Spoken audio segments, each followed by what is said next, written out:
तो हेलो साथियों, नमस्कार। स्वागत है आपका आपके अपने चैनल सक्सेस जंक्शन एक कदम सफलता की ओर में।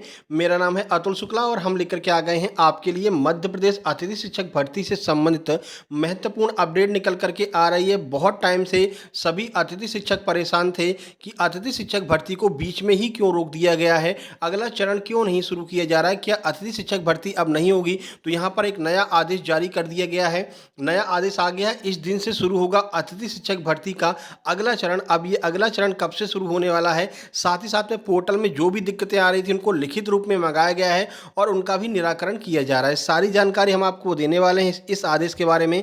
चलिए वीडियो को लाइक करके चैनल को सब्सक्राइब कर दीजिए। शुरुआत करते हैं, इस आदेश को एक एक करके सारी जानकारी पढ़ लेते हैं। देखिए, अगर हम यहाँ पर देखें तो लोक शिक्षण संचालय मध्य प्रदेश भोपाल के द्वारा यह आदेश जारी किया गया है 2/9/2024 यानी कि कल यह आदेश जारी किया गया है। प्रति श्री विनय पांडे, उप संचालक एसपीआई डीसीआईटी भवन अरेरा हिल्स भोपाल से इनके लिए यह जारी किया गया है। विषय क्या है, अतिथि शिक्षक पोर्टल जीएफएमएस के संबंध में। अभी तक यही था कि जीएफएमएस जो पोर्टल है इस पर अपडेट बड़ी मुश्किल से हो पा रहा था और अपडेशन नहीं किया जा रहा था, तो उसी को अपडेट करने को लेकर के श्री विनय पांडे के पास में यह लेटर लिखा गया है। संदर्भ है संचालय का पत्र क्रमांक 27/8/2024 का संदर्भ दिया गया है। तो चलिए पूरी जानकारी देख लेते हैं। संदर्भित पत्र में अतिथि शिक्षकों के स्कोर कार्ड में संशोधन दिनांक 28/8/2024 से शेष रिक्तियों के विरुद्ध आवेदकों हेतु शाला विकल्प चयन की कार्यवाही प्रारंभ करने हेतु अनुरोध किया गया था।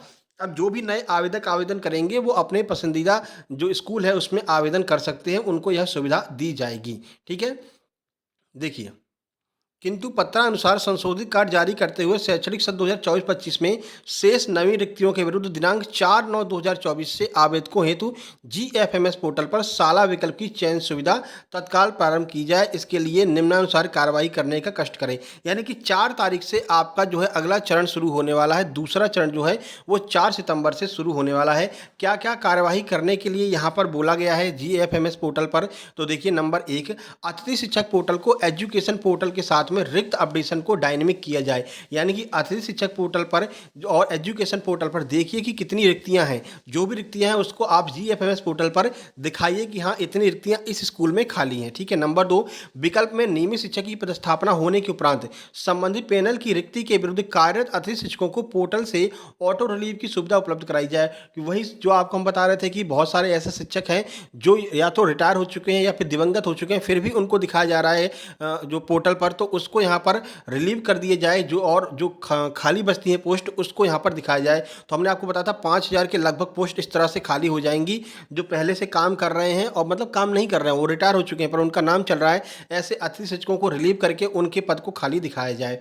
उसके बाद अतिथि शिक्षक पोर्टल से ऑटो रिलीव किए गए अतिथि शिक्षकों की माहवार संभागवार रिपोर्ट एडमिन लॉगिन पर उपलब्ध कराई जाए कि किसको किसको आप रिलीव कर रहे हैं, उनकी जो रिपोर्ट है उसको आप उपलब्ध कराइए। इसके बाद में पूर्व सत्र में कार्यरत अतिथि शिक्षक जिनकी पोर्टल पर किसी कारणवश ज्वाइनिंग नहीं हो सकी है, ऐसे आवेदकों को चॉइस फिलिंग का भी मौका दिया जाएगा। यानी कि अभी तक जो भी मान लीजिए आपकी 28 तारीख लास्ट डेट थी, उसके बाद में कोई भी अपडेशन नहीं किया गया है और जो पुराने अतिथि शिक्षक हैं वो किसी कारणवश ज्वाइनिंग नहीं ले पाए हैं तो उनको भी मौका दिया जाएगा, वो भी ज्वाइनिंग ले सकते हैं। तो पुराने अतिथि शिक्षक परेशान नहीं हो जो लोग ज्वाइनिंग नहीं ले पाए हैं। ठीक है, अगला देखिए, शाला विकल्प चयन के पत्र क्रमांक 2013/4/7/2019 की कंडिका 3.1.2 के अंतर्गत आने वाले आवेदकों को अवसर नहीं दिया जाए। वही आपका जो 30% वाला सिस्टम है कि 30% से कम जिनका रिजल्ट रहा है उनको मौका नहीं दिया जाएगा, स्पष्ट रूप से नए आदेश में यहाँ पर बोल दिया गया है। ठीक है, चलिए भाई, वर्तमान में अतिथि शिक्षकों को पोर्टल पर प्रदर्शित समस्याओं का निराकरण अभी तक नहीं हुआ है,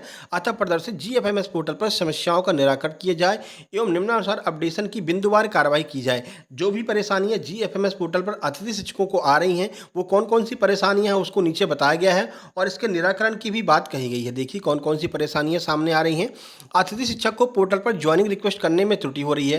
पहली बात तो ज्वाइनिंग का रिक्वेस्ट ही नहीं कर पा रहे हैं। एग्जाम्पल, यूजर नेम यहाँ पर डला हुआ है किंतु पोर्टल मैसेज प्रदर्शित हो रहा है कि आपको सत्र 2024-25 में ज्वाइनिंग की अनुमति नहीं है। ये पहली बात, ये मैसेज शो हो रहा है। तो किसकी कौन सी समस्या है वो कमेंट बॉक्स में आप कमेंट कीजिएगा। ठीक है, इनमें से कौन सी समस्या आपकी है।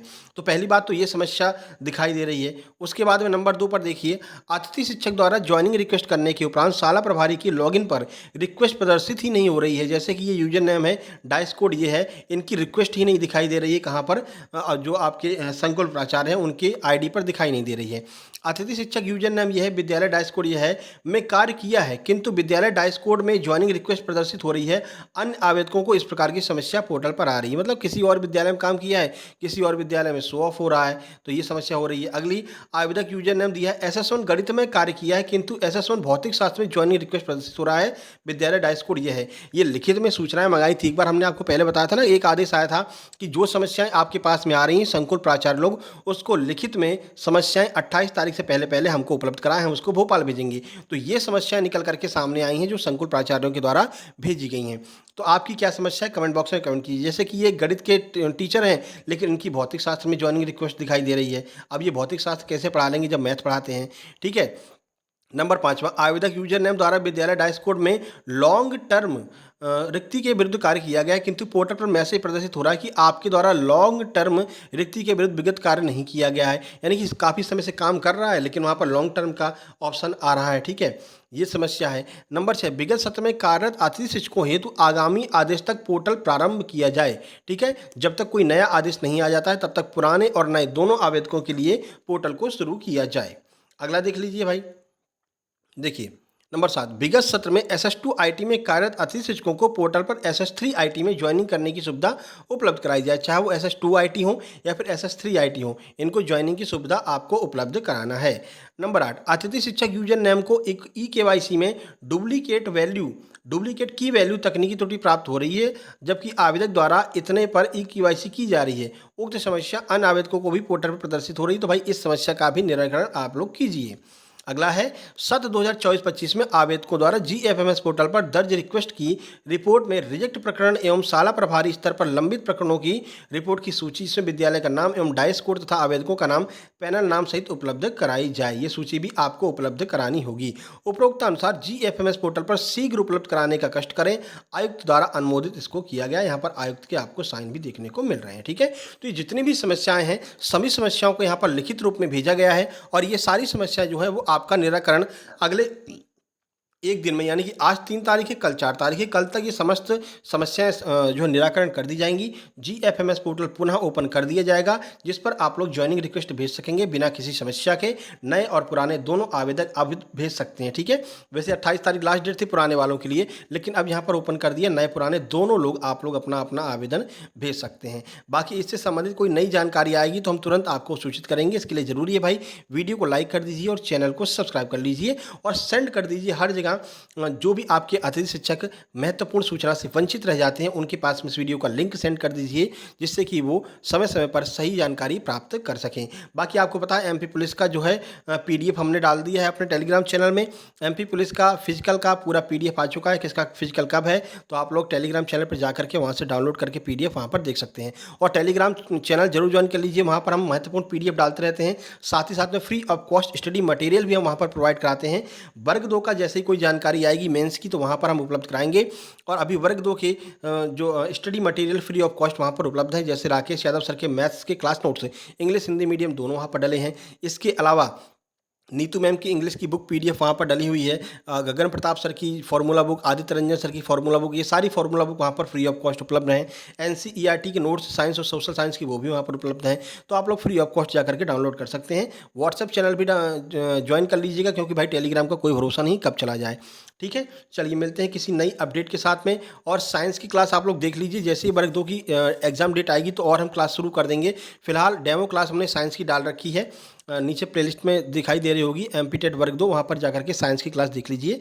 लेटेस्ट प्रश्न हमने वहाँ पर डिटेल सॉल्यूशन के साथ लिए हैं। इसी तरह से आपकी अन्य क्लासेज भी जल्द ही प्रारंभ होने वाली हैं, ठीक है।